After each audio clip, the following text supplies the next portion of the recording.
kitokiom šventėm. Ir štai mūsų vėl draugelių klubas, ligoniukų, melomanai, audiofilai ir visi kiti linkim jums geros muzikos, geros aparatūros ir gerų laidų. Nepasismaukti, o kabinti aparatūrą. Šį vakarą noriu jūs supažindinti su senu savo pažįstamu iš gramofono laikų Wild Keiku. Prisistatyk, Wild Keikai.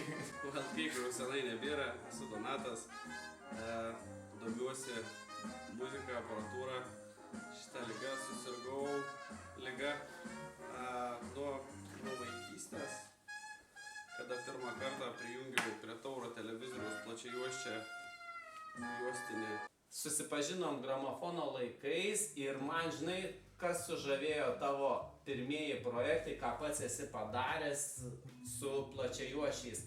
Čia kampučiuose pamatysite turbūt jo nuotraukas, jeigu jūs man jas duos ir kažkur duos. Pasižiūrėsit, čia tikrai gražių plačiajuosčių ir truputį apie plačiajuosčius papasakok, ten stipriai neįsiplėtus, ką padarai. Pirmas buvo Visaton Solo 50, bet ne su B200 garsiakalbiais, o su BG20, nes šitie buvo 4 berods kartus pigesni. Pigesni. Bet ar grojo blogiau? Nežinau. Pardaviau Solo 50. A uždirbai, ar pradirbai? Neuždirbau. Neuždirba. Čia šitam neuždirbamai yra. Toliau tada sekė Solo 100 jau su B200. Buvo jaučiu vienas geriausių projektų. Įdomiai labai grojo, tvarkėsi su įvairia muzika. Po to keletą gamyklinių kolonėlių ir jau tada rimtesnis prasidėjo Sonidai.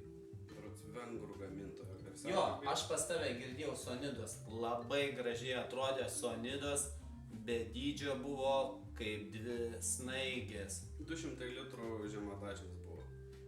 Jeigu neklystu, raudonai jas buvai nudažęs. Tai įdėsi nuotrauką paskiau tada. Kampučiuose pasižiūrim. Na ir po to vėl tada sekė gamyklą. Šitas Sonidus, tarp kitko, irgi pardaviau.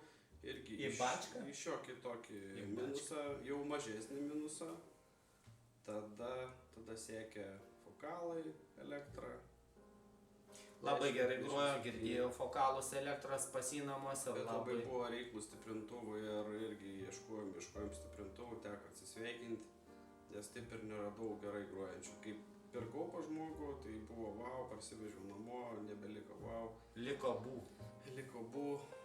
Ir sekantis tada jau buvo, prie ko apsistojau, tai Proax studijoje 125, 125. Tai šitom kolonėlėm, ko gero, pragyvenau ilgiausiai. Kokius 2 metus. Po to pertrauka didžiulėje, nes namo statybų reikėjo visko. Vaikai, namai, kaip ir visiems kitiems. Ir dabar turim, ką turim. Čia Proacai, tie patys. Ne, čia yra Response jau 1,5. Yra aukštesnės klasės negu studijoje 1,5. Buvo ypatingai natūralus atviras vokalas, aš kiek prisimenu, buvau šokė, didelis balsas, didelis garsas, nors, to garso nedaug. Čia gal apie Sonidus šnekė. Sonidai buvo, bet man vienintelio dalyko trūko, kai drive'ą uždėdavau kokią šiuolaikiškesnę muziką, ne vokalą, tada jie nebesusitvarkydavo. Bet jeigu vien kalbant apie vokalą, tai nuostabios kolonėlės, bet... Jos buvo žanrinės. Žanrinės. Didelio garso, bet vis tik ramesnėje akustiniai muzikai. Bet sakau, šiai dienai būtų įdomu paklausyti, po kokių, kiek dabar praėjo, kaip 5-7 metai, kaip jos groja, aišku, išblėsa viskas atsiminimuose, kaip buvo, bet įdomu būtų. Dar grįšiu prie Elektros. Aš atsimenu, atsivilkau pas tave Yamaha savo. Tai man su Yamaha Elektros tikrai suskambėjo neblogai. Atsimeni tokį momentą? Buvo Elektros pajungtas su DAC Valkyrie ir Yamaha, mano kokias ten 1070. Jo, 1070 skambėjo puikiai, va tokiam tendeme. O dabar, ką klausai, pristatėjai kolonėlės, pristatėjai, kad stiprintuvas Hegelis su balansiniais, o modelis koks Hegelio? K100. Aha, 100. Nu, Ir šaltiniui plius soundą naudoju per Tidalą.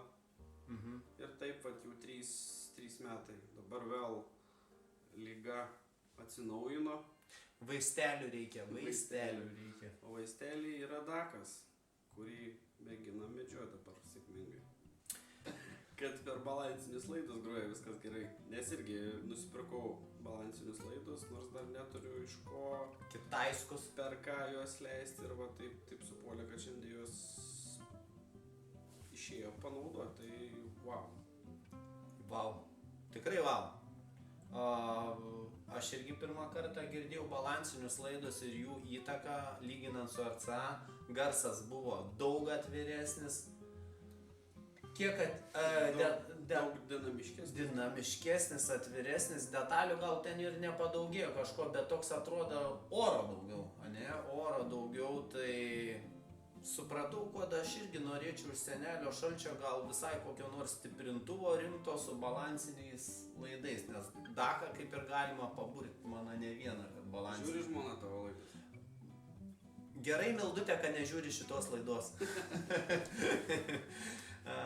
Gerai, tai dar kartą linkėjimai visiems, stebėkit mūsų kanalą ir iš Ligonių studijos į jūsų namus. Iki kito karto. Iki.